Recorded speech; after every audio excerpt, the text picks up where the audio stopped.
One mariner is down, but a second takes its place as we follow the journey of Loueyrendil II. Will he be able to accomplish what the first could not? This is the Tale of Loueyrendil as we attempt to survive all the way to level 20 without dying and playing on maximum landscape difficulty in LOTRO. I must level through normal landscape progression, no XP boosts or skipping levels, no outside help, and only self-sufficient crafting for the purpose of creating gear to use. After a little over 2 hours in, I experienced my first defeat, and in this challenge, defeat means death and re-roll a new character. I am starting afresh with a new mariner with slightly grayer hair and a determination to complete this challenge. I progressed through these Mossward introductory quests at a lightning pace. Having just been here a couple hours ago, I optimized my route and I am blazing a path towards victory. But first, we have to discuss my first defeat, and let's be real, it was 100% Piper's fault, 5% Lexi's fault, and also 10% the wind's fault. I did not actually die in combat. It was not an honorable death. I was, for all intents and purposes, AFK. Had the wind not caused terror and chaos, Loueyrendil would not have died there. But I actually don't want to dwell on this past and what could have been with the first Loueyrendil. Instead, I'll allow myself to enjoy a new, more optimized experience and I know that things were working. What the first run told me is that this challenge is possible. It's tough, but I am not getting one shot by mobs. I am able to kill mobs. Things can get challenging. Yes, damaging debuffs are especially deadly. Even getting in combat with more than one mob can be very deadly.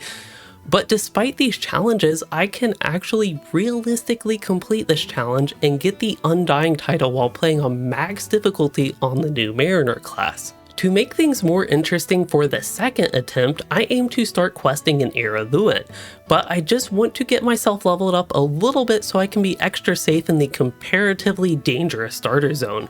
While I'm not going to do any crafting yet, I'd be sure to pick up the Explorer vocation so I can at least gather while I work on leveling up to about 7 or 8. I also choose the Yellow Line Rover specialization this time as it has a nice damage ability with Breath of Fire, but it also has immense utility with a Daze and AoE area of effect route. Eventually, I also pick up my first pot ability Caustic Brew, which debuffs enemies. Learning this new Mariner combat, I make my way to that fearsome level 9 Warg and I muster up all of my crowd control and other tools to give myself as much of an advantage as possible. The Warg, however, has other plans as he nearly wipes out all of my health, almost spelling an early end to Loueyrendil II's adventures, but I must not falter. Oh, he snuck behind. Oh, whoa, my health. What? Wait, what? No. No. Okay, remove that. What happened there? Was my health low that whole time, or did he do that much damage to me? I am so happy I'm playing Yellow Line right now, though. I'm not sure this character would be here at this moment. Okay, so last time we were clearly better equipped, I think, when we dealt with that org. This is just gonna get worse. I might have more tools. Oh boy. Okay, we got this. Don't worry. Daze? Okay, he's dazed. Okay. He's rooted. Okay, he only did 37 damage to me on that attack. Also, I 100% should have gotten this instead of the boomerang thing. Okay, how do I want to do this? I think I try to get my disengage heal here. No, I need to potion, daze. We're gonna get a heal. And then I don't have any crowd control right now. So I have to, oh no, I have my stun. I could have used my stun. Okay, this is, oh, remove debuff. Okay, let's slow him and kite him a little bit. We're gonna go way afterward here, and then I'm gonna daze him. He has the corruption. What can I do? I'm very slow right now. Okay, I'm stunned. That's actually a good thing because I want to reset. I use my heals and everything I have to finish one of the toughest fights yet in this entire challenge. I can sigh of relief and I head back to camp, turn in quests, turn in some tasks, and I set sail towards Ered Luin. As I arrive in Kellendam, I think it is a good time to settle in with my crafting to make myself some epic armor, fresh jewelry, and shiny and sharp weapons. Except I do have to gather some ore first. Knocking out a couple starter quests, I return to Kellendam to craft, and just like last time, I dedicate quite a bit of time to fully preparing my character for combat. After already losing one Loueyrendil, I am really motivated to not die this time. So as we wrap up the Nin Hillith quest, I decide that I'll test the waters of a more dangerous area with Lemuel's Vineyard, which has a dense assortment of goblins. Even though I'm a tad bit overleveled and kinda strong if we're being honest, I am really appreciating the utility brought by the yellow line with the Daze and Root. Even with strategic pulls, sometimes I have to deal with multiple goblins at once, and the tools in the yellow line are just really making it easier. It truly seems like there is nothing this character cannot take on. But because I'm feeling a tad bit overleveled and I just really want to get back to the spirit of the challenge, or in other words, I'm a glutton for punishment, I think I'll skip pretty much all of Dwelland here and just head straight for probably Thrassy's Lodge would be a good place, and then set forth towards Gondamon. This does mean I'm skipping some quest chains, but at least I'm set on the prologue and I get the opportunity to help this poor kitty. At Thrassy's Lodge, we are given a quest to fight a dwarf to recover a random bow, but this dwarf, he is an on-level signature, sure to provide the toughest fight yet for either Loueyrendil really. I have to utilize my heals, potions, crowd control, and all of my tools to make it out of this fight alive. This evil dour hand hits hard, and I'm back to feeling like I give out ant taps in combat. But I somehow make it out alive, even if barely, and after helping this poor kitty, I am ready to head to Gondamon, including Glamour's Vigil, which is sure to provide me a significant challenge as I'll have to deal with dour hands, white spiders, and a misplaced cook. Setting out on this adventure at level 12, I am at a high point in this challenge. I'm becoming more and more comfortable with Yellow Line Mariner gameplay, I am confident in this character's abilities, and I can start thinking about the future. Where do I go after Ered Luin? Do I return to Before the Shadow content and go with Cardalin? Or do I go for Bree? If I choose Bree, do I go for the epitome of death with Barrow Downs, or do I go north? Do I mix in the Old Forest, or do I stick with the Angry Brigands? There are so many possibilities in Bree, and it only excites me to get to such a future. On our way to that future, I easily deal with our first encounter with the Dour Hands of the North. I even help this random elf dude with fending off wave after wave of Dour Hands.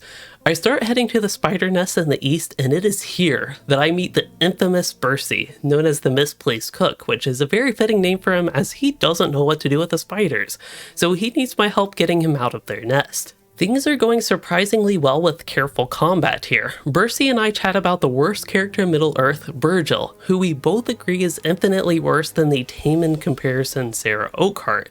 In good conversation and spider slaying, the time flies and we both make it out safely and alive.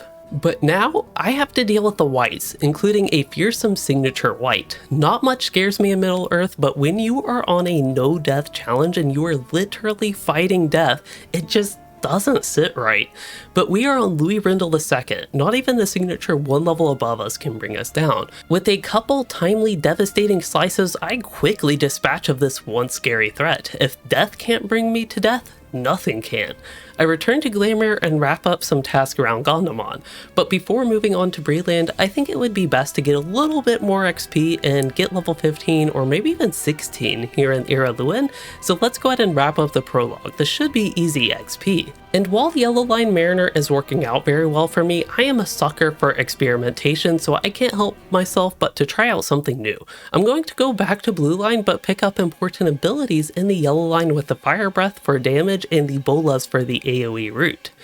As I head to the Dour Hands for the prologue, I catch word from a voice off in the distance that Mariners do indeed get a level 15 class quest, and it was reported that you can get a very nice weapon from it. Just another thing to look forward to once we make it to Bree after the short set of quests. In this new spec, I am dealing with these Dour Hands and have no problem. The heals from the Blue Line are a fun change of pace, and the route from the Yellow Line is still very handy. It seems like this is an unbeatable formula that I will need for Breeland. Here, I catch an opening for the Dwarf signature. Should be easier than the previous bosses as he is below my level. Alright, I think I go for it. And we'll see how the... What are you doing?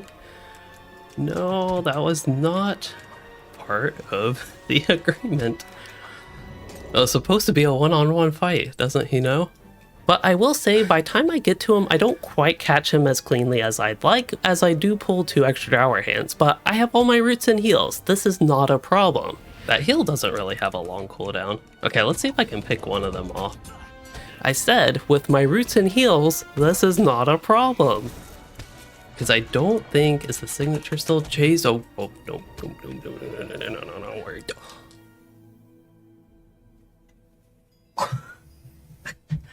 Oh no. I clicked my potion too. Oh, we need a new strategy next run. Why was I creating future plans? Don't we know that's always dangerous? Oh, why did I do that there? That was all my fault too.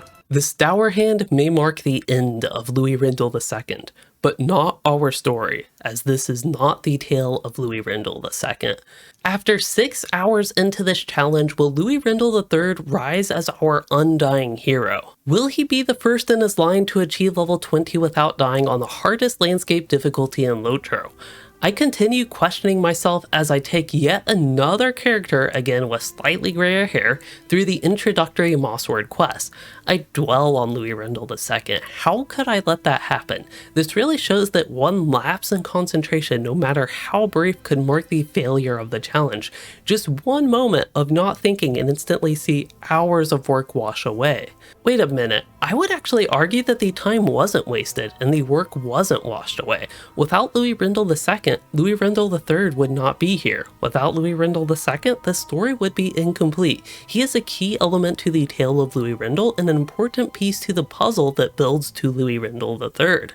Heavily influenced by the previous Loueyrendils, I decide that I will take Loueyrendil III on a new path. This path will start in Archit in Breeland, but before I'm ready to go there, I must settle in with crafting and get high enough level to feel comfortable enough in Archit. As with Loueyrendil II, I complete the intro Mossword quest. Of course, I go in a slightly different order for whatever reason, but I'm really finding that I feel worn down by 2 recent defeats after almost 7 hours of playtime. So I'm progressing slower than Loueyrendil II, but I'm not really minding because it's better to be slow and safe than dead and just restarting all over again. And even though I am preaching safety first here, I am actually so laser focused on getting to Bree for a change of scenery that I don't even sort my abilities, and I have been avoiding combat despite being level 6. After tidying up a few more intro quests, I finally embark on the great journey to Archit. I stop by Bree, the bustling city that is so full of people that honestly makes me uncomfortable, knowing how easily these great townfolk could never see me again, only hearing about my daring, nay heroic, adventures in the obituary section of the Bree Town Gazette. But I don't let these fears falter me, as a change of scenery is just what I needed. I have a fresh mind, a cat by my side, and the easy task of killing some boars. Boars, they're just simple pigs that are a little extra beefy, yes, and they have these little tiny tusks, but they don't really do anything for them. Alright, Piper, you ready to kill this boar? Back to the task at hand, I easily managed to deal with these boars. Oh, that didn't bring me enough. Root. Oh, root didn't work. Okay, got my heal, but this guy's still going absolutely mad speed. That was somewhere between extremely... Okay, potion. What is wrong with this boar? Immune? Why are you immune? Oh, that didn't heal. I didn't use my thingy to make it heal. Oh, there's another boar. For your tail. Oh no, I'm slow. I'm dead. What was wrong with that boar, though? If you're curious, actual playtime, hour 13 minutes. I actually have a hypothesis. I don't think Loueyrendil III was a true mariner. A true mariner would never go so far afterward that they get slowed while running away from a boar. True mariners know to stay balanced. If you go too far forward or afterward, you fall off the ship.